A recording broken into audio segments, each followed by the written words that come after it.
وبما ان المدارس داخله وبتاع، فتعالوا نشوف امهاتنا اول يوم. واد يا خالد اصحى بسرعه، ميعاد اول حصه 8، دلوقتي الساعه 9:30. يا امي طب ما خلاص كده مش هيدخلوني. لا ما تخافش، انا هاجي معاك واقول له الطريق كان زحمه. يلا بقى قوم. يا ستي مش قادر بقى، خليني النهارده، مش لازم اصلا.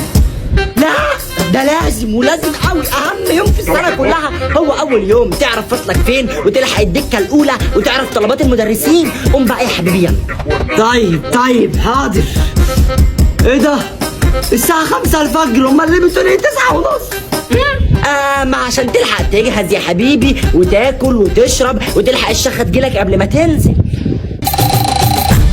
يلا يا واد سرع، تعالى. حرف الخاء، خا اهو، فصلك 6 تالت، تعالى ندور عليه. يا ستي طب ما نقف في الطابور وهم هينادوا الاسامي ويودونا على الفصول. لا عشان تلحق الديسكه الاولى، وبعدين ده الفصل طلع في الارض اهو. تعالى احيه، ده الفصل كله مليان يا امي. اسكت انت، مالكش دعوه. ازيك يا حبيبي، عامل ايه وازاي امك؟ ممكن بس تقوم تشوف لي الفصل ده 6 كام؟ حاضر يا طنط، من عينيا. شاطر يا حبيبي، مؤدب. اقعد يا خالد بسرعه، امسك شنطتك اهي. لو اتكلم معاك قول للمستر دي الديسكه دي بتاعتي من ايام الملك احمس. يلا سلام.